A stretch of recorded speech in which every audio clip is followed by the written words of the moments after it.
Hello, Trailblazer fans, Blazers Edge readers. Welcome to another Blazers Edge videocast here on blazersedge.com. I'm Sam Tung here with Dave Decker. We have an email question for you today. As per usual, every week here in the off season, breaking down at least one of your emails a week. So continue to send those in. blazersub@gmail.com. Include mailbag in the subject line so Dave can find those. And our question today comes from Ray S. Dave. Again, blazersub@gmail.com, the spot where you can send those emails. And Ray writes in, "Hey Dave and Sam, while watching Game 1 of the finals, I heard an announcer mention the Spurs' key players take a pay cut to advance their ability to get better players. You ought to give a little to get a little, right? Now seeing that LMA is up in 2015 and Damian is right around the corner, should we ask these players to tighten their pocketbooks for the sake of the team?" Great question there from Ray Dave. What sort of, just the overall theme here, what sort of sacrifice do players need to make in order to bring in other quality players? And additionally, are the Spurs a good barometer for that type of roster construction?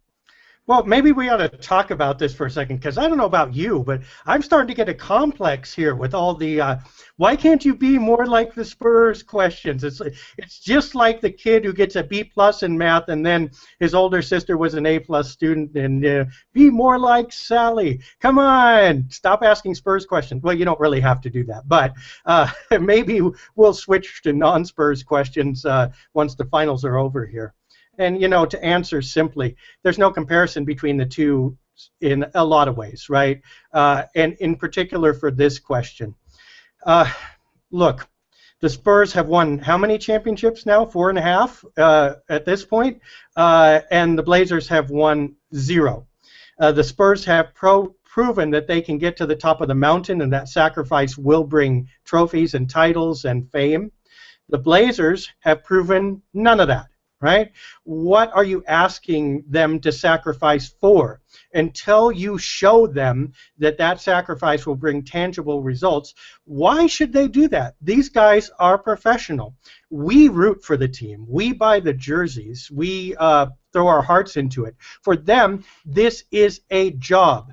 And it's not that they don't have loyalty to the team or their brand or whatever. Sure they do. I'm sure LaMarcus Aldridge feels a certain way about the Blazers that he doesn't feel about any other team in the league, because he's been here his whole career. But that doesn't mean he's not a professional basketball player. You hire this guy to play basketball. That is the contract. You don't hire him to take less money so that your team can get better. You are supposed to build a better team around him while being able to pay him just like you would any other NBA player. Oh, well, I think you hit pretty much everything there, Dave, pretty briefly, but I think it's worth sort of breaking down a couple of these points. First off, I hope Pounding the Rock isn't listening, because saying that San Antonio's won 4.5 titles that was hateful. Especially after what happened last year. But I do want to say, as you said, the point here is that players make the majority of their money. Yes, there are endorsements. Yes, there are other things that they can do, which we can talk about in a moment. But the majority of their money is made on the court. As you said, it is their job, and they pay in a capitalistic society. They get paid what the market warrants that they get paid. And I think that we saw, or are going to see, that occur between both LaMarcus Aldridge and Damian Lillard. I do think that these players, while they're on the court, they're team players. I don't think it's unreasonable to expect them to be a little bit selfish when they're off the court. And as I know you have the exact numbers in front of you, but when you are a guy that's made over $200 million in your career, you can make a couple more sacrifices. That's not to say, though, that LaMarcus hasn't made any money and can't make any sacrifices like that. But really, what that's to say is, at this point in his career, Tim Duncan has nothing else to prove. He has no other money to be made, really. The only thing left that he has to do is win as many titles as he can before his body runs out. And I think that when you look at the Trailblazers roster with the youth that they have, they have a lot more to prove in their careers, and that can also be, proving their worth on the open market. Well, there's a lot of truth to that. The exact numbers, Tim Duncan has made over $224 million in his career, and LaMarcus Aldridge has made 70. Now, Aldridge is a lot younger than Duncan, obviously, but that's the whole point. You start taking pay cuts now, it limits your earning ability later because raises are often built on current salary. Also, how many more years does Aldridge have in his prime?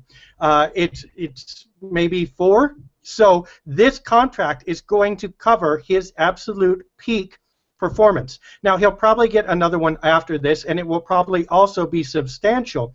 But you don't want to cut down the number of dollars that you can earn in a career that already is very, very limited. And as for Damian Lillard, that goes double for him because now he's escalating up the scale from the beginning. Also, he's made, what, $10 million in his career, period? I don't even think it's been that much, Dave. Yeah, there's a big difference between that and 224. Tim Duncan tips more for brunch than Damian Lillard has made in his entire career. So, of course, Tim Duncan can sacrifice. And, you hit something nice, too, with the professional thing. Look, I have a small-scale version of this in my life. I work as an independent contractor, in essence, for the organization that I work for, and I have a lot of choices about where to go. And I'm good enough to be able to make those choices whenever I pretty well please. Now, have I sacrificed to stay at the place that I am? I have, but that's my choice. The minute the organization I work for starts expecting me to sacrifice, saying, hey, you need to take a pay cut so that we can do our business, I begin to look at them and say, you know what?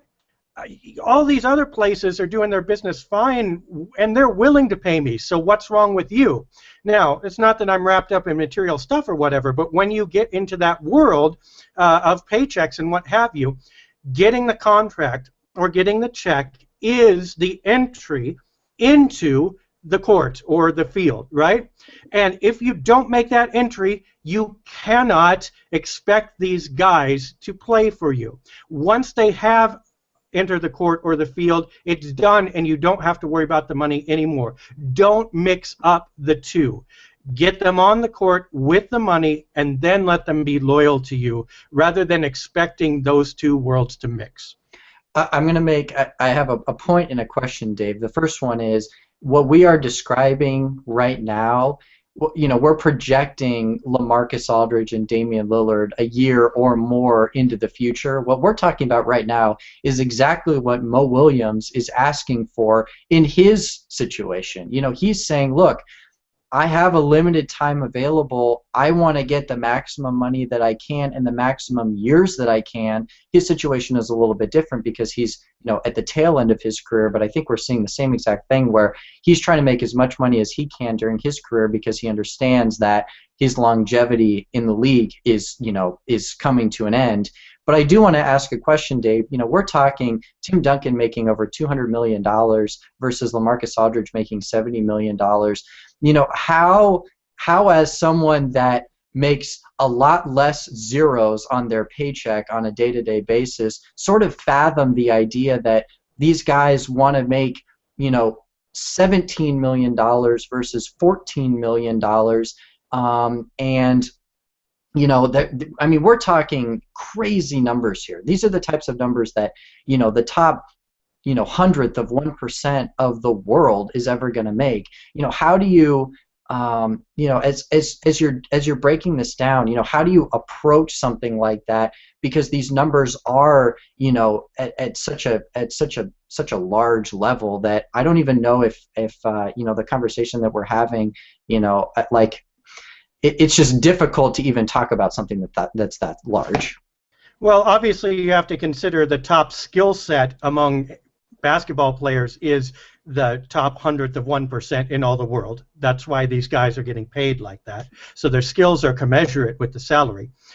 Second, you also have to remember the limited time frame in which they have to earn this money compared to all of us. Those are well-worn arguments when this kind of thing comes up.